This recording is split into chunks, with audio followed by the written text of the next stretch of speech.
As the Browns continue to build their roster through free agency, they have brought back a familiar face at quarterback. It's not Jacoby Brissett, as he went to the Commanders on a one-year deal. However, it is Joshua Dobbs, who is back also on a one-year contract. He did look pretty good in the preseason with the Browns last year. However, he did not survive the cuts after the training camp period. He did see the field in the regular season for the Tennessee Titans last year. In 2 games, he threw for 411 yards, 2 touchdowns, 2 interceptions, had a completion percentage of about 59%. I would place him squarely in the backup position. I wouldn't even call him a fringe starter. I think this is definitely somebody that you don't want to be thinking about, that you're going to be relying on for starting play. Again, he did look decent in the preseason last year, but Joshua Dobbs is also a veteran guy. He's been around the block. He's been in and out of NFL systems for a while now. If he didn't look good in preseason play, it would be kind of worrying at this point. He does have some familiarity with the Browns' offensive system. I do think that's going to help with the backup quarterback. You don't want to teach your depth quarterbacks maybe a whole new system, because what if they have to, what if there is an injury to Deshaun Watson? He does have to get in there. That familiarity from last offseason probably does help him a little bit over a lot of other backup candidates. And honestly, there could be a competition for that backup spot between him and Kellen Mond, who the Browns picked up and held on to throughout all of last season. So it seems like the organization might see backup potential in him as well. That'll be interesting to watch out in the offseason and training camp. But overall, Joshua Dobbs, again, he looked solid in camp, had some really good preseason performances. I'm excited to see what he's able to do with his second stint in the organization. The Browns also brought back Anthony Walker to a one-year deal after he had visited with the Commanders earlier that week. I don't know what made that deal fall through, but I'm sure glad it did, considering what the Browns linebacker room looked like after he got injured, I believe, against the Steelers. And honestly, this might be one of the biggest moves that the Browns make in this entire offseason, not necessarily getting external help from outside the organization, but keeping guys like Anthony Walker in.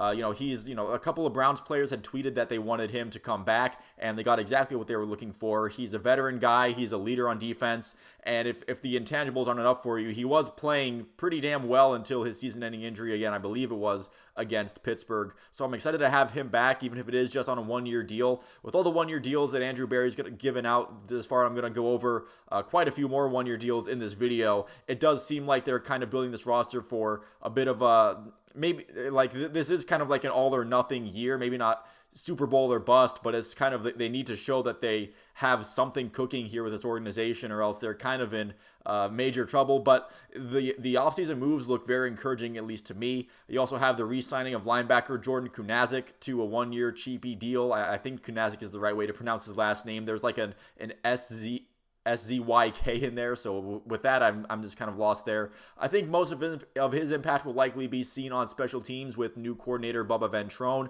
and the Browns are doing a lot to invest in the special teams with some of their signings of late, including quarterback Mike Ford, formerly on the Atlanta Falcons. He's essentially made his name as a gunner in return coverage, so hopefully we're not going to be seeing punts being returned for 10, 20 yards to give the offense that extra momentum when they come out on the field. Hopefully he's going to be a contributor in, well, not only just coveraging punts and making sure that returners don't get a bunch of yards, but in terms of downing punts inside the 5, or maybe making a difficult play at the goal line, or one of those things that don't seem like that huge of a deal, but they can really turn momentum in game-changing moments like that. The Browns also bringing in another linebacker, Matthew Adams from the Bears. He's also been graded with some great special teams play, and I think with last season for the Browns specifically, it showed that you can't really have too much linebacker depth. Hopefully they're not in a situation where they're making emergency trades for a guy like Deion Jones, as they were last season when a couple linebackers got hurt, and also the linebacker play just was in the toilet after a couple, the